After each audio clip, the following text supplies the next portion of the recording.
જય માતાજી મિત્રો, જુઓ કીબોર્ડ છે અને ઘણા લોકોને બહુ શોખ હોય છે કે વગાડીને વભાડવાનો કે આર્યું અમને આવડતું હોત તો બહુ મજા આવત, પણ શીખવું એ ઇઝી છે. એના માટે મહેનત જોઈએ. હમણાં એક ભાઈ આવ્યા હતા બેન્જોવાળા, તો લીલાપુરાના શીખતા હતા. એમને મેં કીધું કે કેટલા વાગ્યા સુધી શીખો છો? કે 9 વાગ્યા સુધી. મેં કીધું 2 વાગ્યા સુધી મહેનત કરો, આવડી જાય.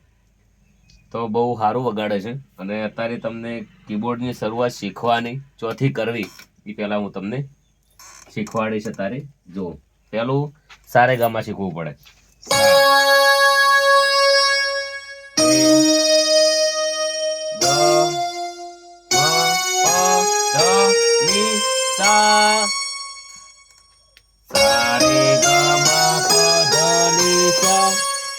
પેલું આટલું જ શીખવાનું. નજીક લાગે કેમેરો. જો આ સા છે, પછી બીજી ઓગળી રે, પછી ગ, પછી મ, પછી ધ, પછી ની,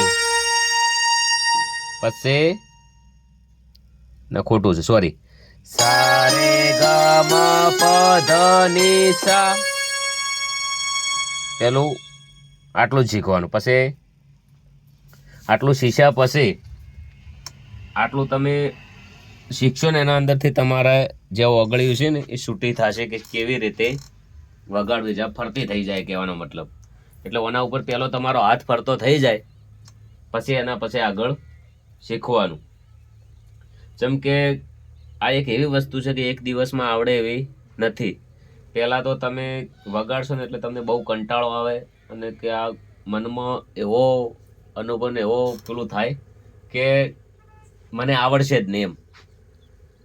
પણ તમે એક વિચારો કે જે વ્યક્તિ બનાવ્યું છે, આપણે તો કોકની બનાવેલી વસ્તુ વગાડવાની છે, તો આપણા કરતો ઘણો મહાન વ્યક્તિ એ છે કે જેને આ કીબોર્ડ બનાવ્યું છે. આપણે તો એમનું બનાવેલું વગાડવાનું છે. એટલે હું તમને પહેલું આટલું શીખવાડવાનું, પછી એને અવરોહ શીખવાનું. વળત અવરોહ એટલે વળત. ચલો નજીક લાવી દે. સા રે ગ મ પ ધ ની સા. એને વળતા શીખવાડી દઉં છું, બીજા વિડીયોમાં શીખવાડીશ. પહેલું આટલું જ તમે ગમે તે કીબોર્ડમાં મહેનત કરો તો હું ને પહેલાં મને સરગમ કહેવાય. સરગમ શીખો એટલે બધું સંગીતનું નોલેજ વધે. ધીરે ધીરે ધીરે ધીરે તમે આટલું શીખો એટલે પછી એના અનુભવ થાય જાય કે આપણે કેવી રીતે શીખવું. તો વિડીયો ગમ્યો હોય તો આગળ શેર કરજો. બીજો વિડીયોની અંદર હું તમને વધારે શીખવાડીશ. જય માતાજી, જય હિન્દ.